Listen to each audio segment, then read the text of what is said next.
using some fictitious email or something, it is still something tied to you, and you can still be tracked in terms of your location, where you're connecting from, and so on. Let's go right there.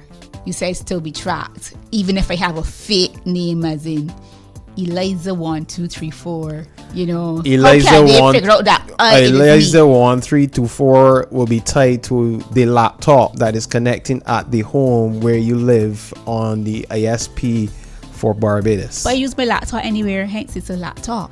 But the laptop always have an ID. All right, and that is why having an understanding of what digital citizenship and why it's so important that we value that, especially for our children as well, is important. And digital citizenship for us is all about being safe, confident, and positive with your engagement with digital technologies. And I want to say that again. Digital citizenship is all about being safe, confident, and positive with our engagement with digital technologies. You know, at school, sorry to cut you off. At school, you say that. To teach my young ones, I tell them it's like how you be a good friend. So it's being a good friend online. It's like being a good citizen online, not just a friend. Is being a good citizen, because sometimes our interaction may not be directly with someone else, but it still means that you want to be safe and positive with what you're doing, and sometimes the information you're sharing. So hence the reason I said friend, because you tend to be kind to your friend. You tend to be positive with your friends. You tend to treat your friends well, not your enemies so much as we should, as good Christian citizens. But that's what we think about. That's why I say friends, how you would treat your friends. That's what we're talking about being online. So being that way, you just talked about positive, kind, and confident, safe, confident, and positive in our engagement.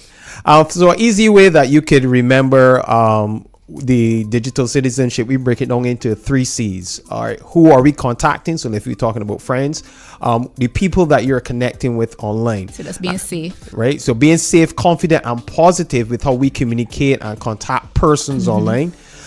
We talk about content. What type of content are you consuming online, and what type of content are you producing online? And then conduct. How are you carrying yourself online in terms of the images and the messages and so on, the type of information you're sharing online? All of that takes up part of your digital citizenship. So it's the 3 C's. Remember, your contact, your content, and your conduct. And it's important for parents to, in their parenting and helping your child to understand about digital citizenship, that you pay close attention to all 3 of those things. Who are our children contacting online? Who are the persons that they're communicating with, and so on? And on what platforms and what activities they're doing? What is the content that my child is consuming, whether it's through social media, through gaming, through websites, through apps? And then what is the type of information that they're sharing online about themselves, about how they feel, about a lot of things. All right, so those 3 T's: contact, content, and conduct. And the information that they're sharing online, you said that's the content. That is the conduct. In other words, conduct. Because I'm a little confused between the content and the conduct, because I can see how I behave online, what I'm sharing online.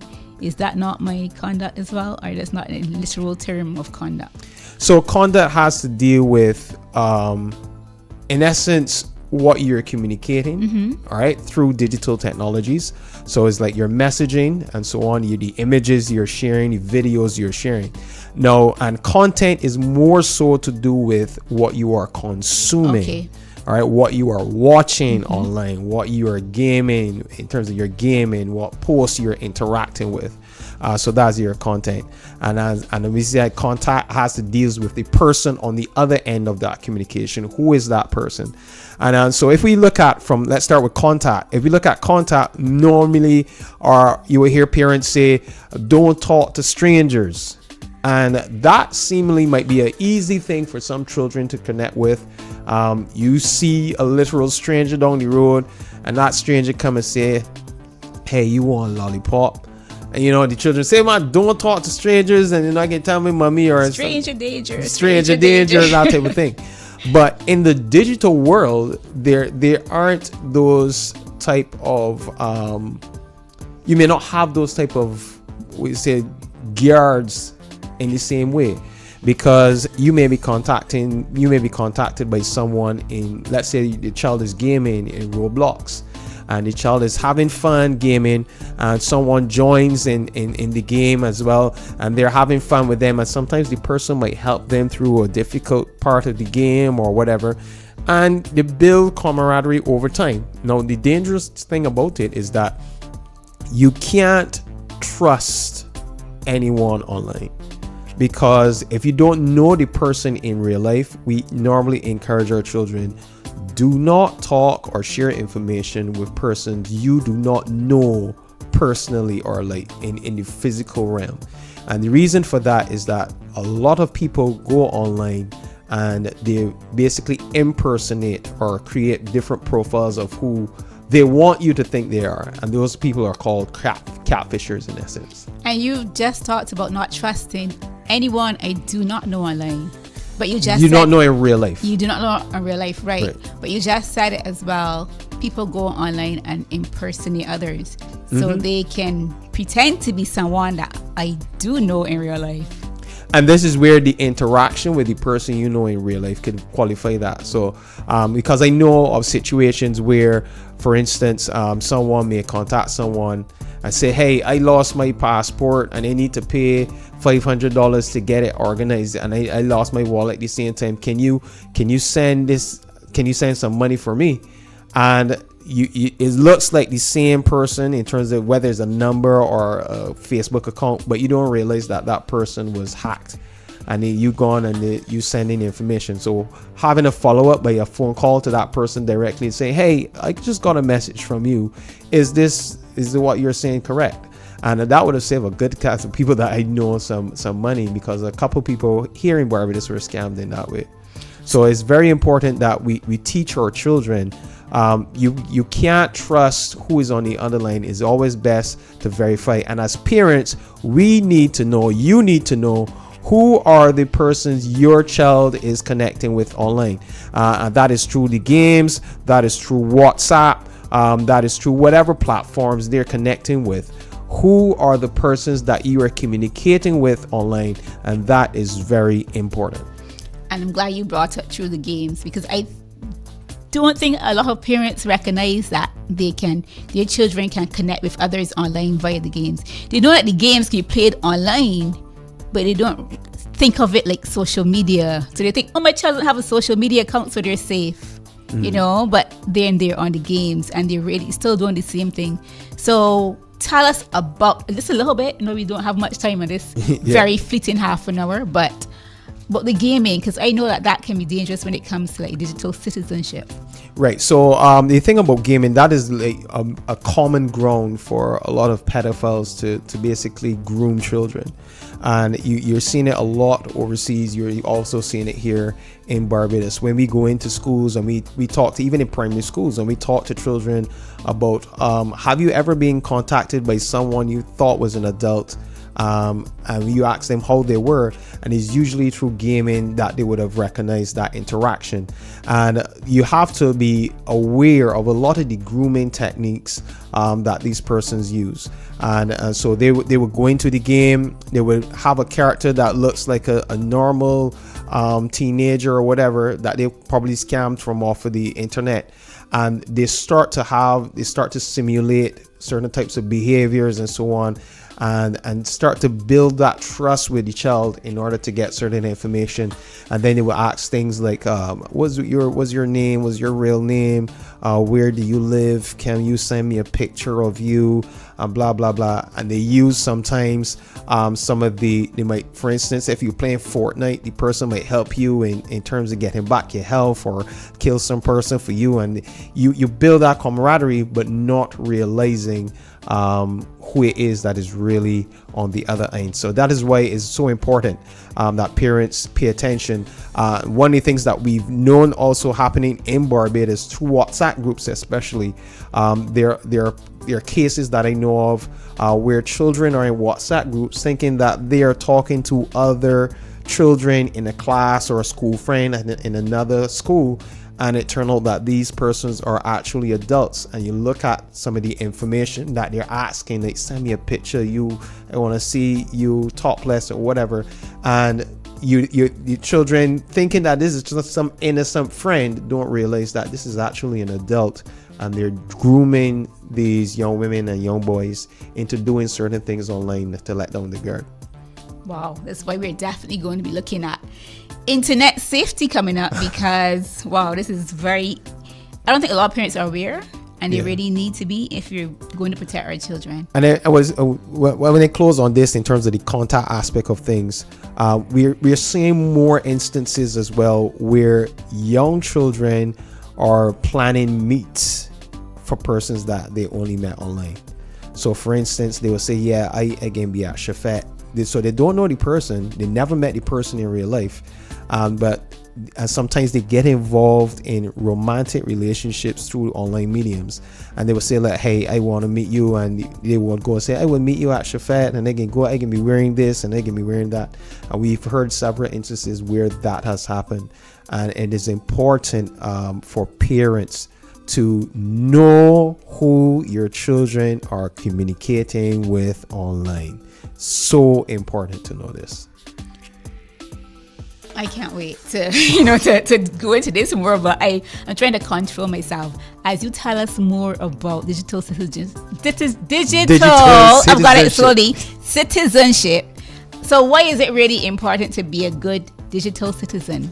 The main reason for that is because what you do online, unlike like in the natural world, you do something in the natural world is up to the people who saw it. But with the digital world, you're not able to control where things go, how far they go, because digital content has a lot of legs. It can stay there in the atmosphere, if you want to call the digital sphere, if you want to call it that, and it can impact basically your reputation.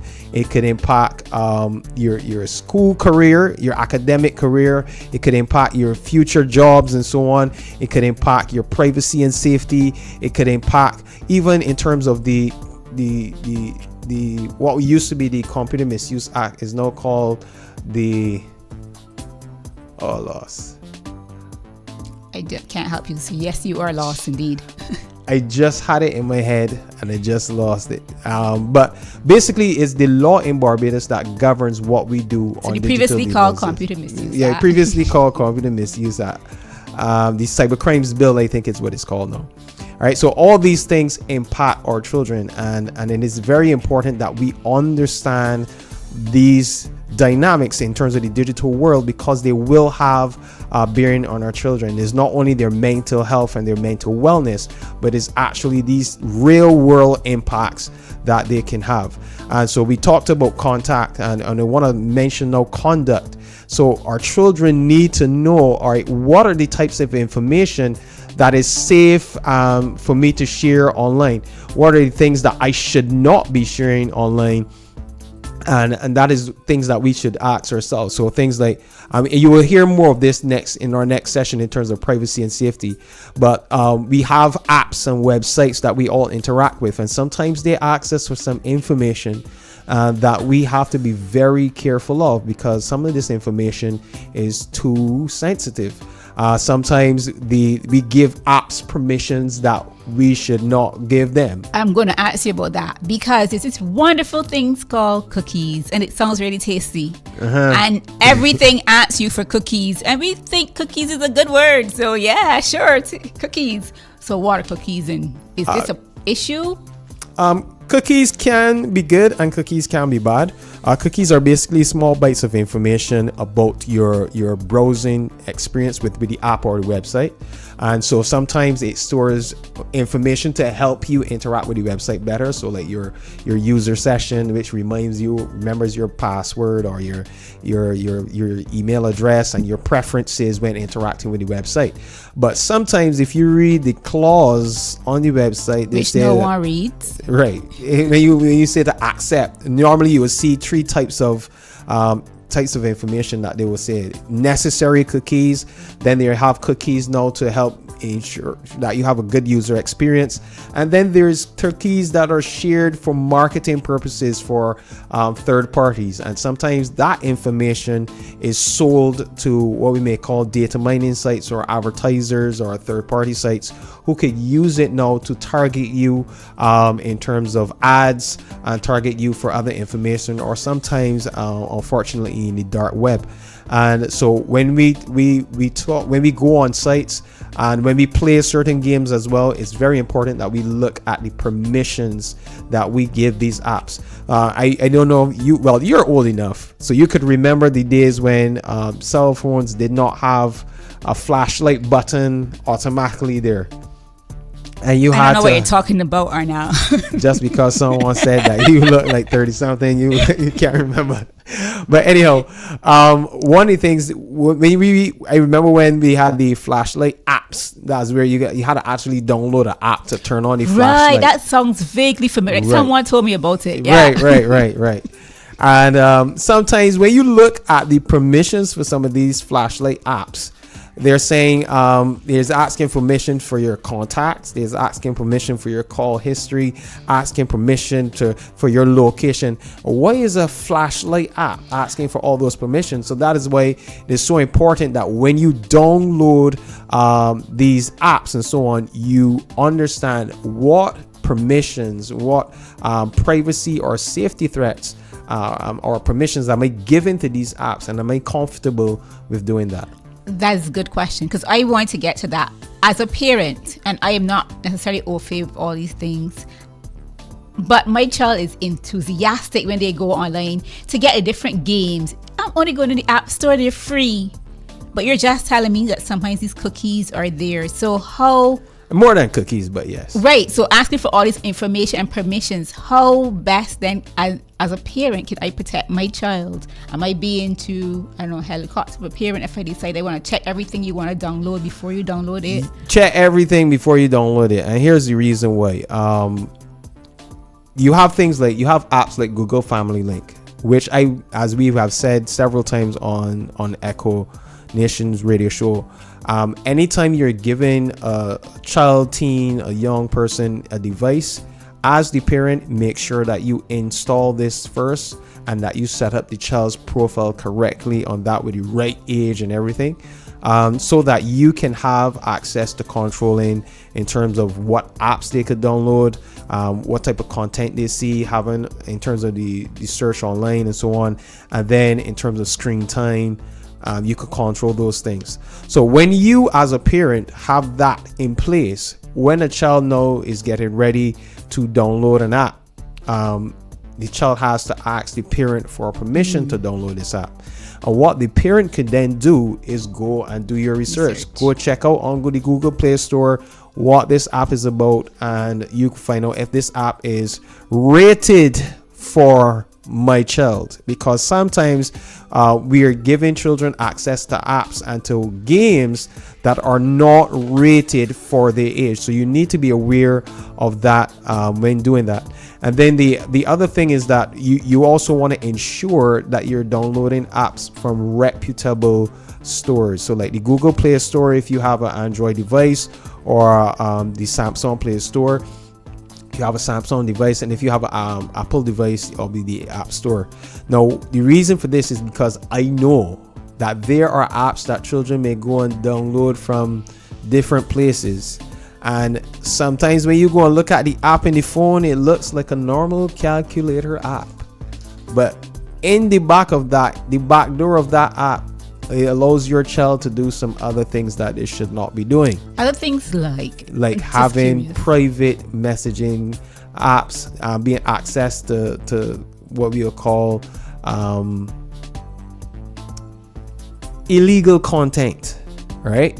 So all these things, you have these apps that allow children to do that. So if you have your phone or the device set up properly, it will minimize the child's ability to do that, because they obviously have to come to you as a parent to get the approval, and then you could go and do your research and have that discussion with your child. Is this something that you want to have? I know that I heard parents would tell me when I was a teacher, that not my child, my child is not like that. My child, wouldn't do those kind of things. But parents, I just want to encourage you to be better safe than sorry. And somebody said last session, it's not about policing, it's about guiding. That's what he said. It's about guiding their digital behavior. So that's what we're all about. We want your children to be safe, and we want you as parents to be safe. Time soon gone from us, but you talk about being kind online. I know there's this big thing called cyberbullying. Is that an issue with this digital citizenship? Yes. And that comes down to the aspect of both contact and conduct.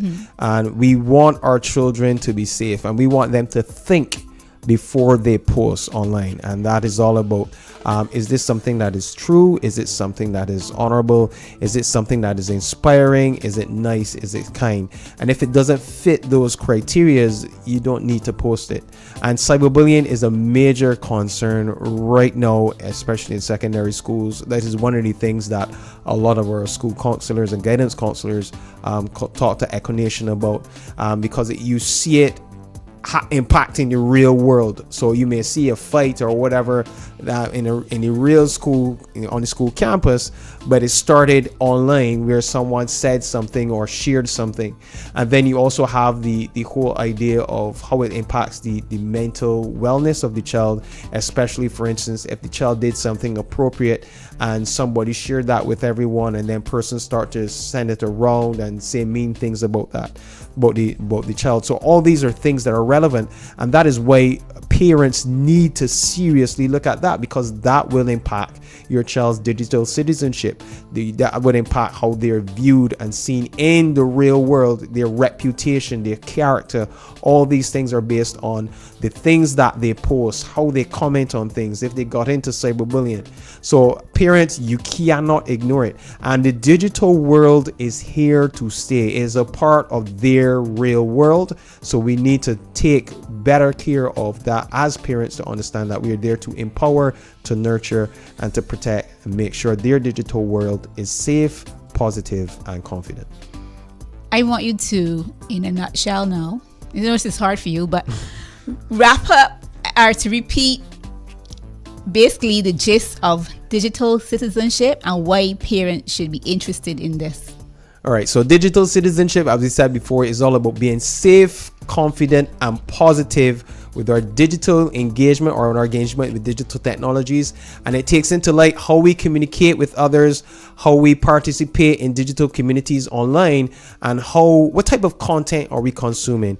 And we want to remind parents that your child's digital world will impact their real world. It can impact their image and their character. It can impact their mental wellness. It can impact their reputation. It could impact their academic world, their academic future, their job potential to have jobs in the long run, and identity, and their privacy and their safety.